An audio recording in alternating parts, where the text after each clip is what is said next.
Barchaga salom. Bugun Maftuna bilan Amgen Scholars dasturi haqidagi suhbatimizning ikkinchi qismi bo'ladi. Bugun Xudo xohlasa o'tgan safargidan qolib ketgan Kyoto universitetida Maftuna qanaqa ilmiy ish tadqiqoti bilan shug'ullangan, yana qanday demak taqdimotlar bajarganini biz bilan bo'lishadi. Qo'shimchasiga man ham Singapur haqidagi ma'lumotlarni aytib o'tib ketaman. Demak, Maftuna, nima deysiz? Demek barchaga salom. Bugun biz Kyoto University ya'ni Amgen Scholars dasturini davom ettiramiz. Demak, Amgen Scholars dasturi bu faqatgina Kyoto universitetida emas, balki boshqa Osiyo davlatlaridagi demak universitetlarda olib boriladi. Veb-saytida aytib o'tilgandek barcha ma'lumotlar keltirilgan, ya'ni deadlinelar, masalan, key dates va programma, ya'ni dasturni qanaqa ketishi, ya'ni nimalar dasturga kiritilgan, talabgorga nisbatan qanaqa talablar qo'yilgan va kim qaysi laboratoriyada qabul qilinishi ham mana shu havolada keltirilgan va asosiysi mana bu demak application window, ya'ni mana shu yerdan bizni dasturga demak hujjatlarimizni topshirishimiz mumkin bo'ladi.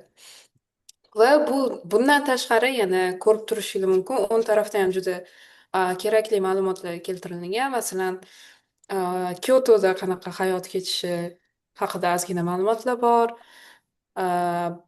Mana shu dastur direktorini o'zini maxsus demak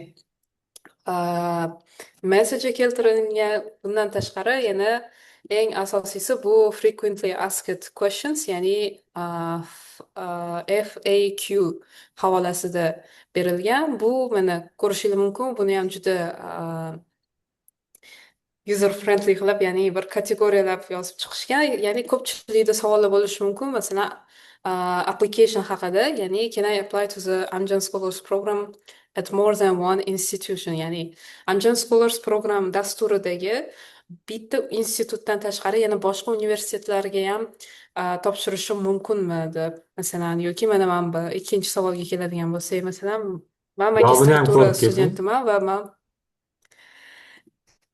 men magistratura studentiman va bu Ha, programmaga topshirishim mumkinmi deyishganida mana nima javoblari ekan? ham keltirilgan, ya'ni ko'rsanglar mumkin emas ekan. Mumkin emas ekan. Ha? Magistratlik. O'tgan safar biz mumkinmikan O'tgan degan safar bor savol edi qo'ydik. lekin. Bizani Mayli, yilda bor edi lekin. bo'lishi mumkin. Xo'p. Keyin bu yoqda yana yozib ketishgan, masalan, bu menda уже ikkinchi bakalavr hisoblanadi va bu programmaga men topshirishim mumkinmi deyapti. Albatta bunga ham yo'q javobini yozishgan. Bundan tashqari men meditsinada o'qiyman deyapti. Pre-clinical training, ya'ni klinikadan oldingi treningni Tayyorgarlikni tamomlaganman o'tib deb. bo'lganman. Hmm. Ya'ni bu O'zbekistonga moslaydigan bo'lsak, 2,5 yil o'qib bo'lganman yoki 3 yil o'qib bo'lganman deganida. O'sha klinik Hmm. fanlar boshlanib bo'lgan demoqchi bo'lgan. Va bu programmaga topshirishim mumkinmi degan, afsuski bu yerda ham yo'q. Keyingisi demak bu mani demak asosiy fanim bu ilmga ham va injeneriyaga ham taalluqli emas va bu programmaga topshirishim mumkinmi deganda qiziqarlisi bunga mumkin deb yozishibdi Ha, Amgen agar siz Scholars'ga. adabiyotshunos bo'lsangiz ham topshirsangiz bo'laveradi, tarixchi bo'lsangiz ham. Lekin endi kirish Lekin agarda magistr imkoniyati, studenti bo'lsangiz mumkin emas ekan. ha, kirish imkoniyati pastroq bo'lsa kerak. Endi u Albatta, endi vaziyatga qarab turib. agarda motivatsiyasi juda kuchli bo'lmasa, Juda kuchli bo'lishi kerak motivatsiya, ha, uni o'lchab bo'lmaydi. Shunaqa qolgan keyin savollarni ham, experience bo'lib qolsa, ha, experience bo'lsa bo'lishi mumkin, lekin to'g'ri. olishi mumkin. Qolgan savollarni ham shunaqa ko'rib olishadi, to'g'rimi? To'g'ri, demak bu yoqda o'sha transkript bo'yicha, ya'ni baholar bo'yicha qaysi minimum va hokazo demak savollar berilgan. Va eng qiziqarlisi bu o'sha statement of purpose, ya'ni Aha. siz shu programmadan nima qilmoqchiligingiz haqidagi, demak, bu dokument hisoblanadi va bu albatta dokument topshirilayotganda, ya'ni hujjatlar topshirilayotganda so'raladi sizdan, ya'ni siz topshirmoqchi bo'lgan laboratoriyada nima qilmoqchisiz va demak o'sha research topicga nimalar olib kirmoqchisiz. Va shunga doir demak savollar bor va albatta recommendation letter, chunki bu ham so'raladi topshirish uchun va bular haqidagi ham savollarga javobinglarni topishinglar mumkin bo'ladi ushbu havolada. Hmm. Mhm. Demak, bu yoqda yana useful linkslar ham bor. Kyoto universiteti haqida, yana boshqa har xil programmalar haqida demak havolalar keltirilgan. Yaxshi, rahmat Maftuna. Endi bu har bitta joy bo'yicha alohida to'xtalib o'tish albatta ancha ko'p vaqt oladi. Shuning uchun manimcha kimda qo'shimcha qanaqadir savollar bo'lsa, qilishaveradi. Sizga yozishsa yordam berasiz degan umiddamiz. Evet. Albatta. Username'ingizni tashlab ketamiz. Balkim o'ylab ko'ramiz. Endi Singapurga ham xuddi shunaqa veb-saytiga kirib ko'rib o'rganib chiqishlari mumkin. Maftuna, endi Kyotoda qilgan ilmiy ishingiz haqida ozgina gapirib bering. Nima ish Xo'sh, qilayotgansiz, o'rgangansiz? Kyoto universitetidagi ilmiy tadqiqotimga keladigan bo'lsak, ilmiy tadqiqotim asosan mana bu posterda jumlangan. Jumlaning. Demak, jumlangan desa to'g'ri. Yaxshi. Demak, ushbu poster asosan A0 formatida. Albatta, demak, bu yerda o'sha mavzu, ya'ni o'sha ilmiy tadqiqot mavzusi bor. Va bundan Mhm. tashqari, albatta, har bir poster ichida objektiv, ya'ni qisqacha background keltirilib ketiladi. Ya'ni bu mana shu Maqsadi. hisoblanadi. Da. Hmm. И keyinchalik esa уже maqsadi bilan keltirilgandan keyin eksperimentalniy demak ma'lumotlar yoziladi, ya'ni nimalar qilingani ushbu demak ilmiy tadqiqot dasturi davomida. Keyinchalik esa demak bizada eksperimental natijalar va analizlar keltiriladi. Hmm. Endi Bundan tashqari yana o'sha oxirgisi manda bu integration bo'lgan, ya'ni data science o'sha sintezga, kimyoviy sintezga kirishi, optimizatsiyasiga qanday yordam berishi, ya'ni u o'sha ilmiy tadqiqotim mag'zi hisoblangan manda. Va hmm, keyinchalik bu vывод, ya'ni xulosa. vывод bilan, xulosa bilan tugallanadi. Hmm. Men bor uzr o'zbek tilida уже esdan chiqib ketyapti ko'p so'zlar. Yaxshi emas, lekin yaxshi emas. Albatta, bu yerda referenslar keltirib o'tish kerak bo'ladi, ya'ni ushbu ishlar bo'yicha Bunaqa aytib bering. foydalanilgan demak adabiyot haqida. Odamlar nima deydi, mana shu qilgan ishingizni qisqacha tushuntirib bering endi. Eng sodda tilda qilib tushuntirib bering. 1 daqiqalik tushuntirib berish bo'ladi. Shunaqa sodda qilib tushuntirib Xo'sh, bering. 1 daqiqa qilib tushuntiradigan bo'lsam, demak nanozarrachalarni sintezi u juda ko'p narsaga влиять qiladi. Men bor uzr, Ta'sir tillarni ko'rsatadi. aralashtirganim. Da. Mhm. Ta'sir ko'rsatadi. Demak, sintezdan kelib chiqib turib, sizda ularni funksiyalari o'zgaradi. Bu material science bir muhim qismi desa bo'ladi. Mhm. Eng asosiy mag'zi. Вот, ana o'sha strukturani sintez orqali siz modifikatsiya qilsangiz, sizda demak уже ularni applicationi, ya'ni foydalanish sohasi ham o'zgarib ketishi mumkin. Va demak bizda kimyoviy sintezda asosan o'zgarishlar kiritganman man.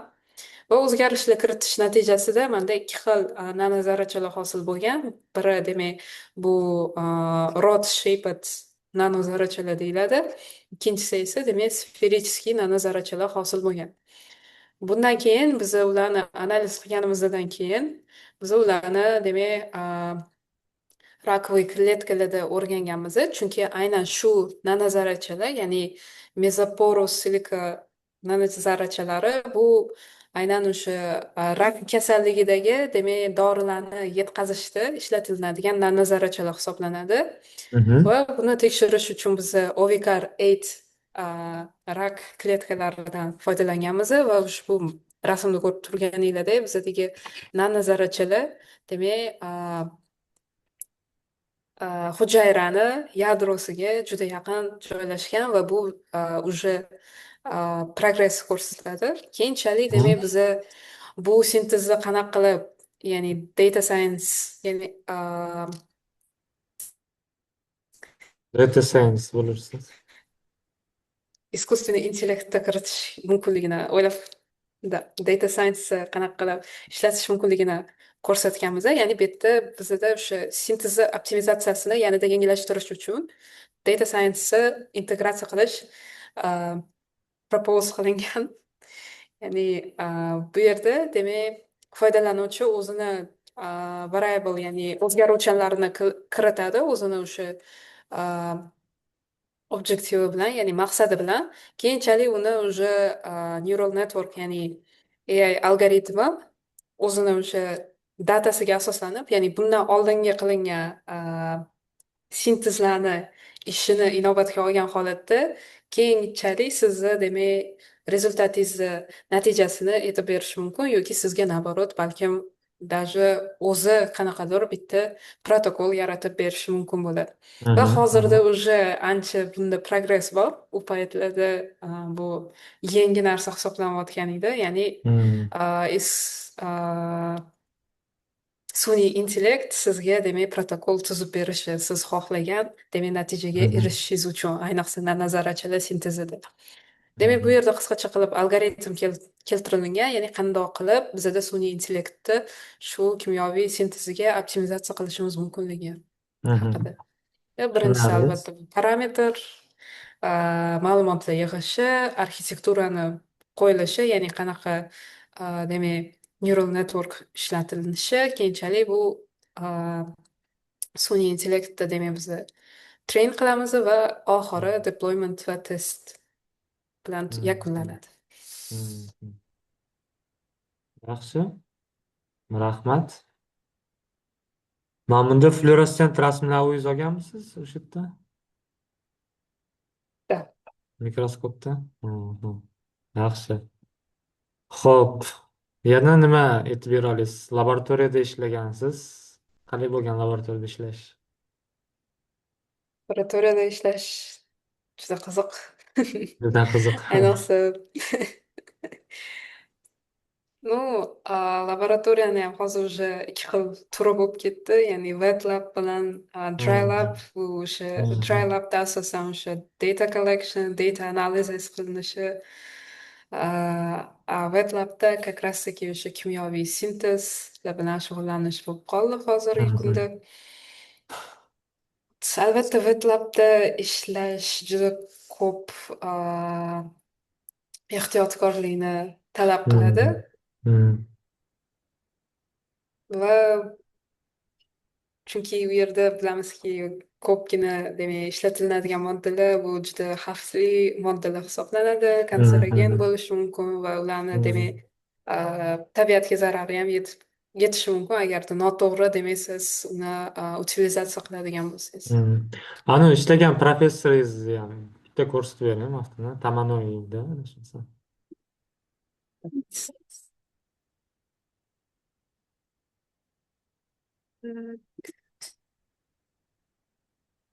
Ko'rinmayapti agar ko'rsatgansiz. Hozir demak, professorim Kyoto universitetidan ishlashdan tashqari yana UCLAda ishlaydi. Hmm, Hozirgi kunda professor bo'lib, hozirgi kungacha desa bo'ladi. Demak, mana hmm. shu professor. Yaxshi. Ha. Hop. Yaxshi. Yaxshi. Xo'p. Yana nima aytib berasiz Kyoto haqida? Kyoto haqida keladigan bo'lsak, Kyoto juda chiroyli shahar. Juda Hmm. sokin, Ha, juda ovqatlari tarixiy. qanaqa bo'lgan? Ovqatlariga keladigan bo'lsak, yapon ovqatlari juda menga yoqqan, to'g'risi. Chunki Hmm. boshqa Osiyo davlatlariga nisbatan manimcha yaqinroq desa bo'ladi. Hmm. Nisbatan aytadigan bo'lsak, vostochniy o'sha, ya'ni sharqiy Osiyoga davlatlariga nisbatan. Hmm. Hmm. Am, ya'ni ta'bga ko'ra albatta bu. Hmm. Am, albatta ozroq halol ovqat topishda muammo bo'lgan. Hmm. Lekin Hmm. bu juda katta muammo emas, chunki sizda o'sha nima o'zingizni oshxonangiz bo'ladi va demak magazindan o'zingiz narsalar olib kelib pishirib ovqat tayyorlashingiz Hmm. bemalol sharoit bo'ladi. Hmm. Hmm. Hmm. Yaxshi. Xo'p, rahmat. Rahmat. Endi simpozium haqida gaplashamiz. Simpozium haqida gaplashishdan oldin man nus haqida ham ozgina aytib bersam maylimi? Kimga qiziqarli Xohlasangiz bo'lsa. nusni topib ochib beraman. Ochib bering nusni. News. Demak, bu National University of Singapore, Singapur Milliy universiteti. Bizada pastroqga tushsangiz o'zi rasmlar ham chiqsa kerak, eski rasmlar. Ha, tepaga chiqindi, mana Boshqa Nus Amgen 2024. 2024 Ha, yana mikrofon ushlab turgani. Biza 10 kishi ishchi. bo'lganmiz. Ha, bizada demak kim qayerdan bo'lgan? Hindistondan ikkita qiz bo'lgan. Keyin Qozog'istondan bitta bola, Malayziyadan bitta bola, keyin Xitoydan bitta bola, bitta qiz, Tailanddan bitta bola, Singapur o'zidan bitta qiz va Indoneziyadan bitta qiz bo'lishgan. Biz endi ancha birga ko'p vaqt o'tkazganmiz. Bo'sh paytimiz aylanishga ko'p, har yakshanba deyarli aylanishga chiqishardi. Man har doim ham chiqmaganman, lekin Singapur deyarli bormagan joylar qolishmagan bo'sh vaqtlarida. Singapur juda ham issiq joy, nam joy, nafas olishga ba'zida qiynalgandek bo'ladi odam. Lekin konditsioneri ko'p, shahar ham chiroyli, to'g'rimi, Maftuna?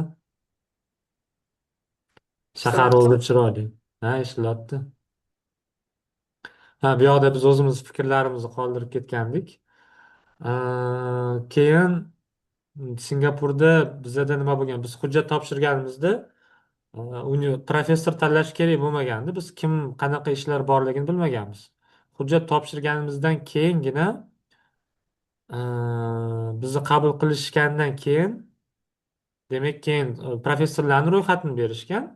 Professorlarni ro'yxatidan bizga aytishgan ranking qilib chiqinglar, ya'ni tartibi bo'yicha joylashtirib chiqinglar.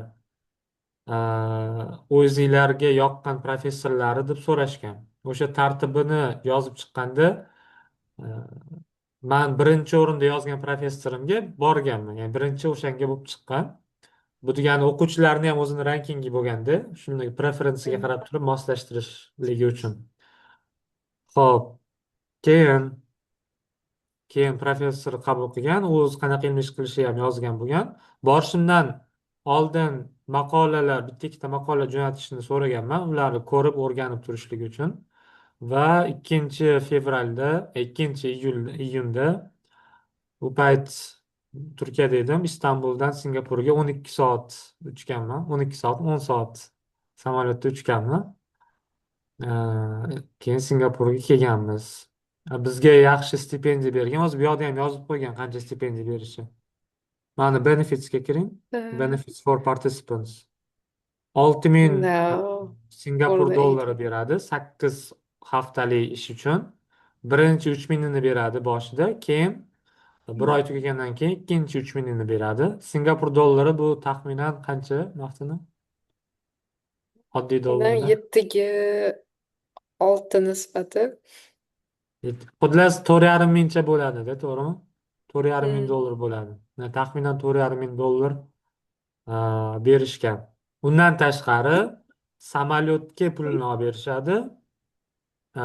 Keyin konferensiya, simpozium bo'ladigan joyga ham pul berish, ya'ni samolyotni o'zlari to'lab berishadi. Keyin yotoqxona ham to'liq to'langan bo'ladi. Ya'ni bu $6,000 Singapur dollari faqat yeb ichish uchun sarflanadi xolos deyarli. Boshqa qanaqadir yana qo'shimcha qiziqishlar bo'lsa ishlatish mumkin, aylanish uchun masalan. Bir qismi ortib qolishi ham mumkin agar pul ishlamamoqchi bo'lsalaring. Bunaqa dastur manimcha judayam kam, butun dunyo bo'yicha deyarli hech qayerda bo'lmasa kerak. Ba'zi bitta ikkita dasturlar bilaman, Amerikada bo'lishi mumkin. Bunaqa yaxshi pul to'lanadigan dastur. Bundan ko'p to'lanadigan joy bo'lmasa kerak menimcha boshqa. To'g'rimi, Maftuna? To'g'ri, endi davlatga ham bog'liq aytganingizdek. Ha. Endi masalan Amerikada bilaman, Rockefeller universitetini ham Rockefeller institutining scholarshipi bor. Uni scholarshipi $5,000 beradi. 5,000 Amerikan dollar beradi. Lekin u 5,000 Amerika dollari New Yorkda yashash hisoblaydigan bo'lsak, mana bo'lib qoladi-da. Shaharga mos tushib qoladigan bo'ladi. Narxi bunaqa ortiqcha pullaring ko'p ortib qolmaydi uncha, menimcha. Endi Manhattanda yashash albatta boshqa masala bo'lishi mumkin. Shunga arziydigan joy bo'lishi mumkin. Rostdan ham arziydi. Lekin baribir bu ham eng kam noyob dasturlardan biri. Keyin bizada man laboratoriya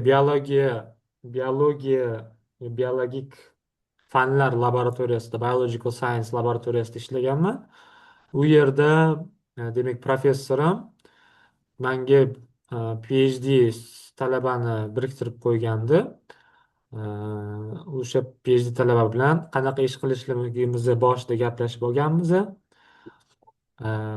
Undan keyin Maftuna siz listat qilursiz, ular man eshitmasdan siz listat qilganingizni ko'rib o'tirishadi. ADHDlarga yordam beryapsiz. ADHDlarga yordam beryapsiz. Hamma ham ADHD emas lekin.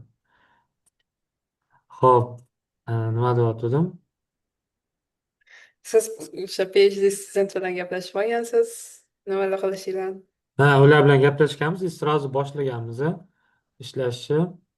Laboratoriyada ishlaganmiz.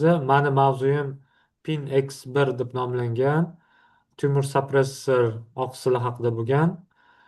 Biz hujayralar laboratoriyada o'stirganmiz. Ular ichidagi mana shu PIN-X1 oqsilini immunofluoressent usuli bilan o'rganganmiz. Immunofluoressent usulida bo'yoqli antitanalar berib, PIN-X1 hujayra siklini mitozda, metafazasida qayerda joylashganligini ko'rganmiz.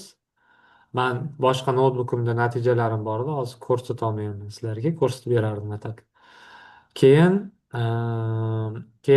siRNA, ya'ni kichkina RNKlar bilan, kodlanmaydigan RNKlar bilan shu PIN-X1 oqsilini genini knockdown qilganmiz. Knockdown degani o'chirish degani, o'chirib hujayralarda qanaqa o'zgarishlar bo'lishligini kuzatganmiz.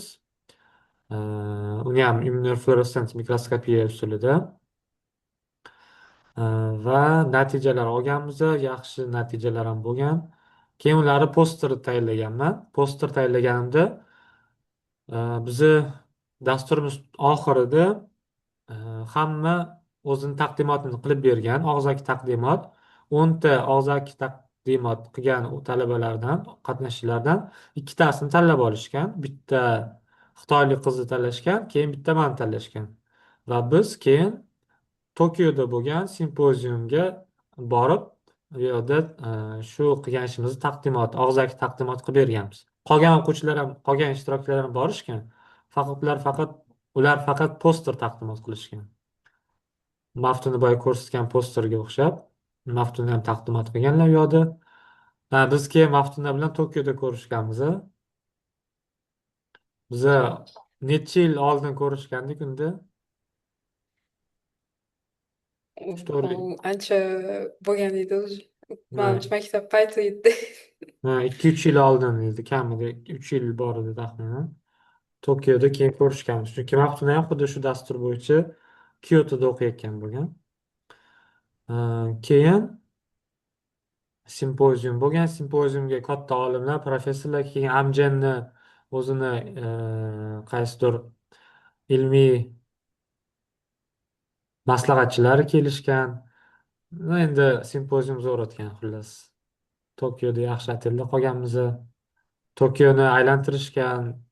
Xullas ancha joylarga borganmiz. Maftunalar ertaroq qaytishgan. Biz yana 6 kun Tokioda qolganmiz. U yoqda yana rosa aylanganmiz xullas. Shunaqa. Ko'rdingizmi? Men tezda aytaberaman men o'zim qismimni. Xo'p, Prezentatsiya yo'q. prezentatsiya yo'q chunki. O'zingiz Posterezi yo'q. bermayapsiz-da, share screen qo'ygansiz chunki. Stop share. Bo'ldi, aytib bo'ldim уже. Xo'p, shunaqa. Endi topshirish bo'yicha maslahatlar beradigan bo'lsak, men bitta maslahat berishim mumkin. Ertaroq tayyorlaninglar. Shu dekabrlarda eng kech ko'rib, qaysi dasturlarga topshirmoqchisizlar. Hammasiga topshirsalar ham bo'laveradi. Agar vaqtlaring, imkoniyatlaring bo'lsa, e, topshiringlar va oldin Amjenga qatnashgan odamlarga yozib maslahatlar olishlaring mumkin. Menga shu paytgacha 4 ta 5 ta odam yozgan LinkedIndan, Telegramdan ham. Maftunaga undan ham ko'p odam yozgan bo'lsa kerak. E, Keyin statement of purpose ga insho yozishda ham yaxshilab e'tibor qaratish kerak. Men o'zimni statement of purpose'imda odatda nimaga qiziqishim, kelajakda qanaqa ta- tadqiqotlar qilmoqchiligim haqida yozgandim, adashmasam. Va menimcha yana ahamiyatli joy bu recommendation letter, ya'ni tavsiyanoma, tavsiyanoma. Tavsiyanomalarda ham menimcha mani professorlarim yaxshi maslahat, ya'ni tavsiya qilganlar. Shuning uchun meni qabul qilishgan. GPA bahoyim uncha yuqori bo'lmasa ham. Va eng qizig'i, ha, man o'zimni qabul qilib bo'lishgandan keyin professorlar tanlaganman-da, birinchi o'rinda mana shu bilan, keyin bu bilan, keyin bu bilan ishlamoqchiman deb tanlab berganimda, mani eng birinchi tanlovni berishgan menga. Lekin boshqa sheriklarim ham o'sha odamni birinchiga tanlagan bo'lishganda.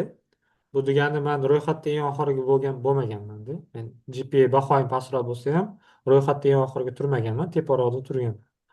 Shuning uchun baho yagona faktor bo'lmaydi. Sizni qanaqa maslahatlaringiz bor, Maftuna?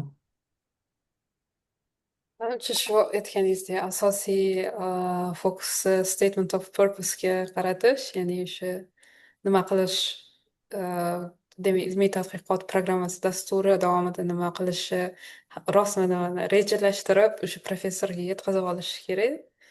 Va manda ham xuddi siz aytgandek bu manimcha general structure desa bo'ladi, ya'ni umumiy qanaqadir strukturasi desa bo'ladi. Qolipi birinchi bo'lib albatta qanaqa qilib bu sohaga qiziqib qolganingiz haqida gapirasiz Hmm. va demak kelajakda nima qilmoqchiligingiz, undan oldin demak o'sha dasturda qanaqa o'zingizni hissangizni qo'shmoqchiligingiz haqida aytishingiz.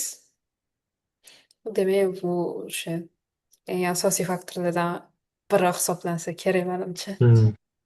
Yaxshi. Va O'zbekistondan topshirayotganlar qo'rqmasdan topshiraverish kerak menimcha. Chunki endi biza O'zbekistonda o'qimaganmiz-u, baribir ham masalan Qozog'istonda o'qiydigan bolalar qabul kirishgan o'qishga, Amjanga. Oldin, ya'ni har yili menimcha bitta ikkita kirishadi. Unaqa zo'r universitetda o'qishi ham shart emas. Hattoki biz ham bitta sherigimiz laboratoriyada oldin umuman ishlamagan bo'lgan, umuman tajribasi ham bo'lmagan, birinchi kurs bo'lgan. Shunda ham uni olishgan Amjanga masalan. Endi nimadir bo'lganki, uni tajribasi bo'lmasa ham, oddiy qaysidir universitetdan bo'lsa ham qabul qilishgan. Shuning uchun qo'rqmasdan o'zlarini kuchli ko'rsatib topshirishlaring kerak. O'zbekistondan ikkita uchta odam olishganligi uchun, demak, biz endi yaxshi agar taassurot qoldirgan bo'lsak ularda, sizlarni ham olishadi. bitta nima sizni to'g'rilamoqchiman bitta. Demak, Kyoto universitetiga man shu dasturga kirganimda mandan tashqari yana bitta o'zbek demak applikantni ham olganmiz deb aytishgan edi menga. Ah, O'zbekistondagi farmatsevtikada o'qiydi degan deyishgan edi adashmasam shu aha. studentni. Lekin u manimcha javob bermagan va bu programmaga kelmagan. Manimcha Qarang. O'zbekistonda unaqa programmalarni bir xil skam deb o'ylashi ham mumkin. Balkim Mailga shunaqadir mail bo'lib, ochmagandir balki. balkim Keyin rosa shuni afsuslanib yurgandir balki. hmm. Qarang. Man ham o'zi birinchi topshirganimda O'zbekistonda o'qib turib topshirgan edim. Esingizda Ha, bo'lsa ha, eshitgan ha, edim, birinchi kurs edim. U payt O'zbekiston universitetida, mahalliy universitetida tahsil olardim. Yangi O'zbekiston universitetida birinchi kursni ha, ha, ana o'shanda qabul qilingan edim man. ha, Lekin ha, o'shanda ham Yaponiyadagi Tokio universitetidagi professorga topshirgan edim. ikki ming ha, yigirma uchinchi yil ha, bo'ladi. ha. I see. Good. Then students from New Uzbekistan University, Central Asian University, Farmatsevtika yana Toshkentdan ham Kimyo, olishadi albatta. yes, Toshmi, Pharmaceutica, and other schools from other schools can apply, and we encourage them to apply, right? What do you think? Bizani target auditoriyamiz albatta o'ylaymanki ular talabga to'g'ri keladi. Yes. So, yes, Maftuna, thank you very much. Is there anything else that we had to discuss or share? I wanted to share just a photo. Yeah, this is our photo of all Amgen's participants of that year, 2024. Here's some professors from Kyoto, Tokyo University. This guy is from Amgen. He used to work at Amgen. Now he's somewhere else. Nega She's from ingliz tiliga Amgen. o'tib ketdingiz, to'xta. I don't know. This is a professor I worked with. Here is Maftuna behind. This girl is from Australia, but she's from Vietnam originally. She's also ICHO gold medalist, by the way. This guy, he's working, he's in the United States, I guess. This guy is from Kazakhstan. This girl is also from Kazakhstan. These girls are from Australia. This is me. This is our cohort. Malaysia, India. Yes. Anything else, Maftuna? This is also this guy is the head of this program. What was his name? Учредитель. Gregory Lanson, Laser. Greg. Yes. Да. Okay.